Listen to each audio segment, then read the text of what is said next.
I will never forgive my sister. My cat has been missing for months.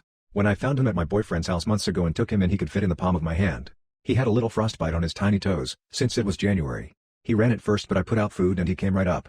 I picked him up shivering and didn't put him down until I got home, nearly a 2-hour drive away. He had a large wound on the back of his neck that he wouldn't stop scratching at, so it was constantly getting worse. I took him to the vet for his shots and a cone and I nursed him back to health. He only had a few more weeks of the cone being on, just to let the fur grow back, as he still was scratching at the area. My sister was staying in the house he lived at, as I had to come take care of my grandmother and she didn't allow pets, but sister said she didn't mind watching him. Except she would forget to feed him sometimes after I had been gone hours and let him outside with the cone on. I told her to stop because it scared me. It was dangerous because he'd climb trees. Just wait till we can take the cone off. Well, she let him out one day with it on and he never came back. My dad saw me setting out food for him again today just in case and said he couldn't stand to lie to me anymore. I asked him what he was talking about and he dropped the bomb on me. He revealed that he found my cat's corpse a month or two ago in the backyard. He hung himself in a tree, or got caught and freaked and broke his neck, and then rotted until he fell out of the tree. The cone had gotten stuck on something and he couldn't free himself one way or another. When my dad found his body, he made my sister come distract me while he covered it, which looking back I had thought it was strange she was trying to be so friendly and close to me all of a sudden. She never really was like that with me. After I left, apparently my sister just went and buried him on some road. Like he wasn't loved by someone, like he was just nothing. An unmarked grave in the woods I'll never be able to find. I begged her not to let him out, he just had a few more weeks till the cone was off. She did anyway, and exactly what I was afraid of happened. I don't know if I'll ever be able to forgive her. I can't believe they let me think he was alive for months. I'm devastated. He was still just a baby. Just a few months old. Now forever resting as a kitten. I don't know how I'm going to get through this. It feels wrong to get a new cat like he was replaceable, but that's what everyone is saying would make me feel better. I just feel like it's so disrespectful. I've never had a cat like Dabloon. He was so sweet and crazy and I've missed him so much all this time. I don't know where to put the pain down. I don't think I can. Everyone is acting like, yeah, it's kinda a big deal, but you can get a new one so it'll be okay, so don't feel bad anymore. Like that isn't how this works? I don't know, maybe I can adopt a shelter cat or something, another cat that really needs someone like Dabloon did. I don't know if I will though. I don't know if I will for a long time. I don't think I will ever be able to get past this. I don't think I'll ever forgive her. All she had to do was keep him safe and inside. She's supposed to show me the grave soon. I only hope I'm able to remember where it is so I never have to speak to her again after she shows me. My husband ditched us to go see the Grateful Dead and I'm done. My husband is a deadhead. His entire identity is built around this band and he's seen them in their various incarnations over 50 times. Normally I don't mind, but 2 years ago I was in an accident that left me unable to work. I now receive a tiny disability check once a month for it. He works, but it hasn't been easy with the cost of everything skyrocketing. My disability check doesn't even cover the full cost of our rent, even though our rent is the lowest in our area. Long story short, Dead & Company is made up of what remains of the Grateful Dead and this is supposed to be their last tour. We live on the East Coast, where he's already seen them twice, which was already more than we can afford, but a few days ago he took out a loan and bought tickets to go see their final show in San Francisco along with round-trip air and hotel and whatever else he needs out there. Me and the kids are left with $10, some pocket change and what feels like a very big fuck you. School starts back in a month and the kids both need school supplies and clothes. I could name 1,000 things we need, things that we're going without while money is tight, but this is what he chose to do. We're not going to starve over the weekend, but I don't even have enough money to go get them a pizza while their dad is having a blast on the other side of the country and hanging out with his online deadhead fam. I understand that this band means a lot of him and I try to be supportive of that, but I feel like has crossed a line here.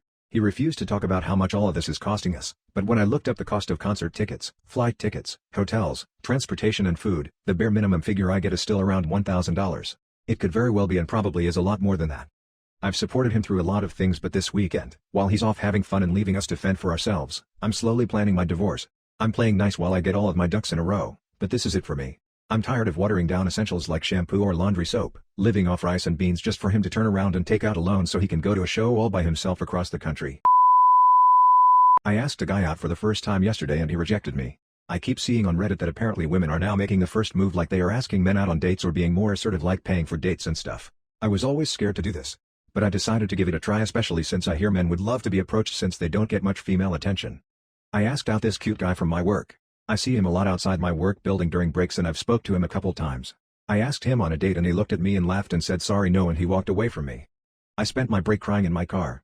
I am never doing this again. Today I betrayed my daughter. I feel horrible, but I couldn't handle keeping it in any longer. For ones that don't know about my previous post, my daughter a couple of months ago confided in me that she was having an affair with her best friend's husband. For the sake of the post, we will call my daughter Savannah, F26, and her best friend and husband, Elizabeth and Standout. My daughter told me about the affair a couple of months ago and I was devastated and hurt that my daughter was so capable of doing this to someone, let alone her best friend, given Elizabeth just had a baby. I thought I got through to Savannah and she told me she would stop seeing Stan and will eventually tell Elizabeth the truth. I stupidly believed her, because she stopped talking about Stan and she told me she was seeing someone else. Well, until yesterday afternoon, Savannah came over to drop off my granddaughter, because she was going on vacation. I didn't know who she was going with. But when she dropped off my granddaughter, I peeked outside of my front door and she waved bye to me, but I noticed she was in Elizabeth's car and I thought that was odd, given I thought she told Elizabeth everything, and I looked really closely and Stan was in the driver's seat and my stomach dropped. I just went inside and closed the door with my granddaughter in shock, and I was just extremely devastated that my daughter doesn't simply care about what the hell she is doing. Yesterday night I couldn't sleep. I went on Facebook and was on Elizabeth's page, and the more I looked at it the more worse I started to feel, because just the day before Elizabeth made a very heartfelt birthday post to Stan, and I look in the comments, there's my daughter Savannah, commenting, I love you guys so much. That was the straw that broke the camel's back for me. I debated to message her on there, but I just felt like it would be cowardly on my end to do that, and that she deserves a face-to-face. Elizabeth is a yoga instructor, so I went to her class this morning. I waited until after everyone left for us to talk, and I just told her everything. She initially didn't want to believe me, until I showed texts from my daughter, and then we compared our Find My Friend on our iPhones, and wouldn't you know it, they were in the same exact spot. She of course broke down and was shaking immensely. I tried my best to comfort her and we talked for well over 3 hours. She told me everything makes so much sense and that she wasn't going crazy.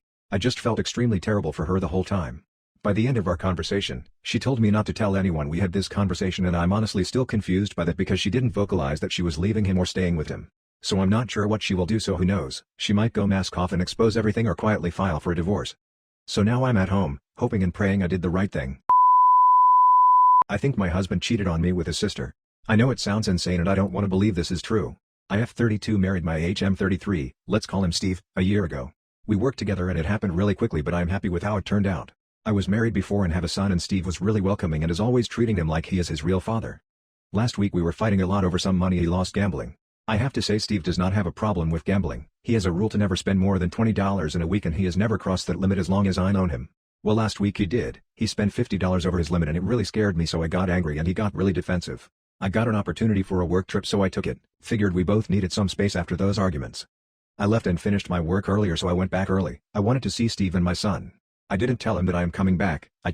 Maybe I am crazy, but I just didn't. I traveled all night and got home early this morning when Steve is usually at work, so I didn't expect to see him home, and I didn't. Instead I saw his sister, completely bare, in our bed, sleeping. I was shocked. We texted a lot during my trip. He didn't once mention his sister coming over. It's also obvious he slept in that bed since the living room was clean, no blankets or pillows, and I saw his dirty socks next to the bed. I just left the room and sat on the couch in shock for like a half an hour. When she finally woke up, she was weird and awkwardly happy to see me, even though we only met once before, on our wedding. She told me her car had some hiccups and was nearby, so Steve invited her to stay over until he tries to fix it. Needless to say, Steve doesn't know anything about cars, and she quickly packed her things and left, get this, in her car that started without any issue. I didn't text Steve, he is still at work. I don't know what to make of this situation. I get all these crazy ideas in my head and I don't want to make my husband into a freak. I just don't know who to call or what to do.